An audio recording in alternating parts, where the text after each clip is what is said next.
Hello everyone, সবাইকে সুস্বাগত আমাদের সঙ্গী সাথী পাঠশালাতে। আজকে আমরা ডিএলএড পার্ট 2 সেশন 2023-25 নিয়ে আলোচনা করব।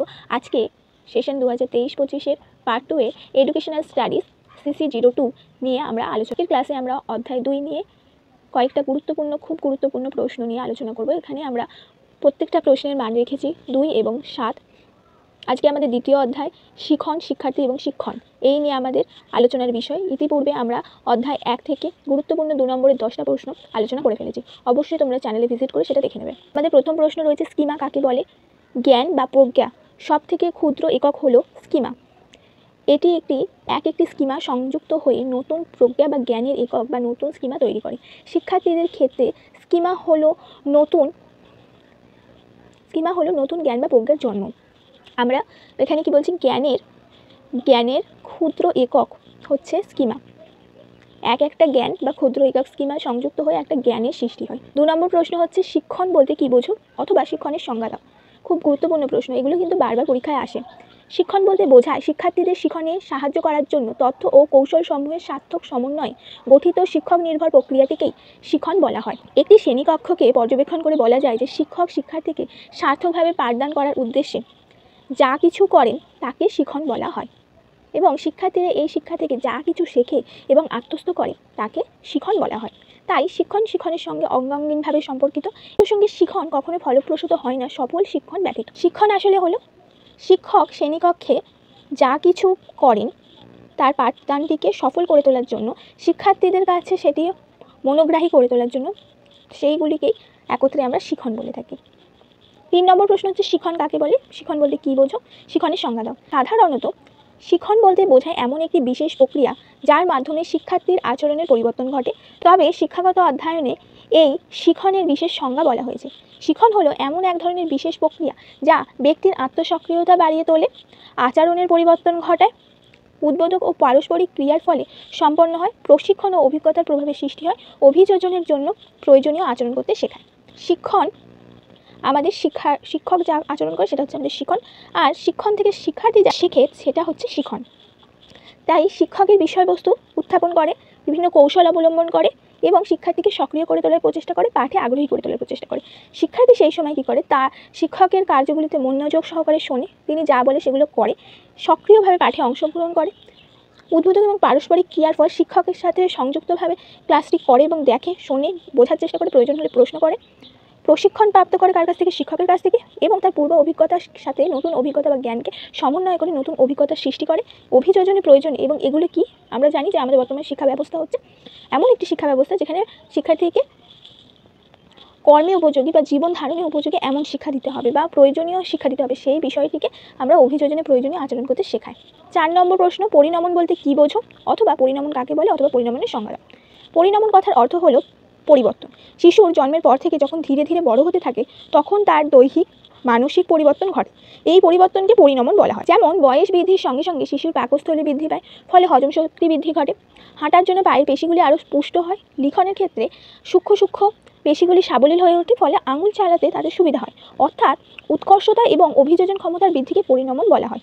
মনোবিদ কোলসেনিক এর মত অনুযায়ী জন্মগত সম্ভাবনাগুলি স্বাভাবিকভাবে প্রস্ফুটিত হয়ে বা হওয়ার ফলে শিশুর আচরণের গুণগত এবং পরিমাণগত পরিবর্তনের প্রক্রিয়া হলো পরিণমন। শিশুর জন্মের পর থেকে যখন তার বয়স বৃদ্ধি হয় তখন তার শারীরিক এবং মানসিক উভয় দিক থেকে তার বিকাশ ঘটতে ক্ষেত্রে কিন্তু তার কোনো প্রশিক্ষণের প্রয়োজন হয় না। প্রক্রিয়াটি স্বাভাবিক ও সাধারণভাবে ঘটতে থাকে এবং অভিযোজনের মাধ্যমে সে আরও বেশি সক্রিয়তা ভিত্তিক জ্ঞান অর্জন করে, যার মাধ্যমে তার স্বাভাবিক ভাবনাগুলি বিকশিত হয় এবং তার আচরণের পরিবর্তন ঘটে, পরিবর্তন দেখা যায়। এই সমগ্র বিষয়টিকে আমরা পরিণমন বলছি। আসলে কি পরিণমন অ্যাকচুয়ালি ম্যাচুরিটিকে বোঝায়। 5 নম্বর প্রশ্ন হচ্ছে, শিখনের দক্ষতা বলতে কী বোঝো? মনোবিজ্ঞানের বক্তব্য অনুযায়ী ব্যক্তির তৃতীয় ধরনের শিখন হলো দক্ষতা শিখন। এই ধরনের শিখনের মধ্যে চলন ও পেশি সংক্রান্ত কার্যগুলি অন্তর্ভুক্ত থাকে। জ্ঞানমূলক এবং অভিব্যক্তিমূলক শিখনের মতো দক্ষতা অপর দুটি শিখনের সঙ্গে সম্পর্কযুক্ত। এই ধরনের শিখনের উদাহরণ হিসাবে সাইকেল চালানো, মোটর গাড়ি চালানো, তবলা বাজানো, ব্যাট ইত্যাদিতে আঘাত করা, কম্পিউটারের কাজ অঙ্কন করা ইত্যাদি অন্তর্ভুক্ত। আমরা দক্ষতা বলতে বুঝি জ্ঞান হচ্ছে কোনো কিছু জানা, বোধ হচ্ছে সেই বিষয় সম্বন্ধে কি ধারণা করলাম সেটা নিজে বুঝে অন্য কারোর কাছে প্রকাশ করে, এবং দক্ষতা হচ্ছে সেই কার্যটিকে হাতে কলমে করে দেখানো। নম্বর প্রশ্ন অত্যন্ত গুরুত্বপূর্ণ প্রশ্ন। এখানে কি বলা হচ্ছে, প্রোগ্রাম ভিত্তিক শিখন কাকে বলে? প্রোগ্রাম শিখন হলো আচরণগত বিজ্ঞান ও প্রযুক্তি বিজ্ঞানের সম্মিলিত প্রয়াস। প্রোগ্রাম শিখন শিক্ষার্থীর প্রয়োজনীয় সামর্থ্য ও ক্ষমতা অনুযায়ী ছোট ছোট অংশ হিসাবে কোনো একটি বিষয় বা অভিজ্ঞতাগুলিকে বিবেচিত করে শিক্ষার্থীদের কাছে উপস্থাপিত করা হয়। প্রোগ্রাম শিখন ব্যক্তিকেন্দ্রিক শিখন প্রক্রিয়া। এখানে শিক্ষণের অভিজ্ঞতাগুলিকে নিয়ন্ত্রিত ও ধারাবাহিকতা বজায় রেখে পাঠদান করতে হয়। নম্বর প্রশ্ন হচ্ছে, পিয়ার লার্নিং বা সঙ্গী শিখন কাকে বলে? আরও একটি গুরুত্বপূর্ণ প্রশ্ন। সহপাঠীদের মাধ্যমে যে শিখন হয় তাকে পিয়ার লার্নিং বা সঙ্গী শিখন বলা হয়। এখানে শিক্ষকের অনুপস্থিতিতে অথবা কখনো কখনো উপস্থিতিতেও পাঠদানে শিক্ষার্থীরা একে অপরকে বিষয়টি বোঝানোর প্রচেষ্টা করে। এতে একদিকে যেমন তাদের মধ্যে সহযোগিতা ও বন্ধুবৎসল মনোভাব জেগে ওঠে, তেমনি তাদের মধ্যে বিষয়টি বুঝতেও সহায়তা হয়। শিখন ও শিখনের দুটি পার্থক্য লেখো। শিখন ও শিখনের পার্থক্য হলো, তার দ্বারা শিক্ষার্থীর আচরণের পরিবর্তন ঘটে তাকে শিখন বলে। শিক্ষণ হলো শিক্ষক নির্ভর প্রক্রিয়া। শিক্ষণের ফলে শিখন হয়, ঠিক আছে? সেই জন্যে এটা শিক্ষক শিখনে সক্রিয়ভাবে অংশগ্রহণ করে, শিক্ষার্থীকে সক্রিয়তায় উদ্বুদ্ধ করে, পাঠে আগ্রহী করে, তখন শিখন সম্পন্ন হয় শিক্ষার্থীর। 2 কি বলছে, শিখন প্রশিক্ষণ ও অভিজ্ঞতার প্রভাবে সৃষ্টি হয়। শিক্ষার্থীদের সামনে সমস্যা উপস্থাপন করা হয়, শিক্ষার্থীরা ওই সমস্যার সমাধানের উপায় শেখে শিখনের দ্বারা। শিখন কী হয়? প্রশিক্ষণ ও অভিজ্ঞতার প্রভাবে সৃষ্টি হয়। শিক্ষক আমাকে কিছু বলে দিচ্ছে, শিখিয়ে দিচ্ছে এবং আমাদের কাছে কিছু উপস্থাপন করছে, পরীক্ষা করে দেখাচ্ছেন, হাতে কলমে করতে দিচ্ছেন, এর প্রভাবে আমাদের শিখন হয়। আর শিক্ষণ কি? শিক্ষার্থীদের সামনে শিক্ষক কোনো সমস্যা তুলে ধরছে এবং সেইটি সমাধানে নানা রকম কিছু সক্রিয় করে দেখাচ্ছে, কখনো চার্ট বা মডেল দেখাচ্ছে, কখনো তিনি পরীক্ষা করে দেখাচ্ছেন, কখনো তিনি বক্তৃতা দিচ্ছেন, প্রকারে সমস্যাটির সমাধানের দিকে শিক্ষার্থীদের দিক নির্দেশনা দিচ্ছেন, সেটাই শিখন, সেটাই হচ্ছে শিক্ষণ। 2 নম্বর পয়েন্ট হচ্ছে, শিখনের দ্বারা ব্যক্তির আত্মসক্রিয়তা বৃদ্ধি হয় আর শিক্ষণের দ্বারা শিক্ষার্থীর সমস্যা সমাধানের উপায় আয়ত্ত করে। এই প্রকারে পার্থক্যটিকে উপস্থাপন করেছি। তোমরা চাইলে আমাদের গতানুগতিক পদ্ধতি হিসাবে শিক্ষণ ও শিখন দুটো আলাদা আলাদা লিখে একটা করে পয়েন্ট তুলে দিতে পারো। 9 নম্বর প্রশ্ন, জ্ঞানের মৌলিক একক কয় ভাগে ভাগ করা যায় ও কী কী? জ্ঞান বা প্রজ্ঞার 4টি মৌলিক একক আছে। এটি হলো স্কিমা, সংকেত, ধারণা, নিয়ম। 10 নম্বর প্রশ্ন এবং আজকে আমাদের শেষ প্রশ্ন, 2 ও 7 দুটোতেই আসতে পারে। প্রকৃতি হলো 1 আচরণের পরিবর্তন। আচরণের পরিবর্তন শিখনের অন্যতম প্রধান বৈশিষ্ট্য বা প্রকৃতি। শিখন ঘটলেই আচরণের পরিবর্তন ঘটবে। যেমন কোনো কিছুর সাথে শিক্ষার্থী ধাক্কা খেলে সেই বিষয়টি সম্পর্কে তার একটি অভিজ্ঞতা অর্জন হয়। যদি কখনো শিশু কোনো গরম বা আগুনে হাত দিয়ে ফেলে, তাহলে সে বুঝতে পারে যে আগুন, হাত দিলে হাত পুড়ে যায়। তখন সে আবার কখনো আগুন দেখলে তার ধারে কাছে যেতে চায় না বা তাতে হাত দিতে চায় না। এতে কী হচ্ছে, তার শিক্ষার্থীর মধ্যে আচরণের পরিবর্তন ঘটছে। প্রথমে সে কৌতূহলী হয়ে আগুনে হাত দিয়ে ফেলেছিল এবং সেখান থেকে সে শিক্ষা লাভ করেছে যে আগুনে হাত দিলে হাত পুড়ে যায়। সেই জন্য তার আচরণগত পরিবর্তন এসে সে পরবর্তীকালে সেই ভুলটা করবে না। 2 হচ্ছে নতুনত্ব। শিখনের ফলে যে আচরণ পরিবর্তন ঘটে তা বিশ্লেষণ করলে কিছু না কিছু নতুনত্ব দেখা যাবে। প্রথমে কী হচ্ছিল, যে শিশু জানতো না আগুনে হাত দিলে সেটি তার হাতটি পুড়ে যাবে, সেটা সে জানতো না। সে হাত দিয়েছে, হাতটি পুড়েছে এবং তখনই সে অনুভব করেছে বা সেখানে গিয়ে তার প্রচণ্ড গরম অনুভব হয়েছে। তখন সে বুঝেছে যে এই স্থানে এলে বা আগুনের সংস্পর্শে এলে যে কেউ ঝলসে যেতে পারে, এটি একটি বিপজ্জনক বিষয়। 3 হচ্ছে সমস্যা সমাধানের তাগিদ। শিখনের আরেকটি গুরুত্বপূর্ণ বিষয় হলো সমস্যা না থাকলে কখনো কেউ কিছু শিখতে চায় না, তাই সমস্যা সমাধানের তাগিদ অন্যতম গুরুত্বপূর্ণ প্রকৃতি।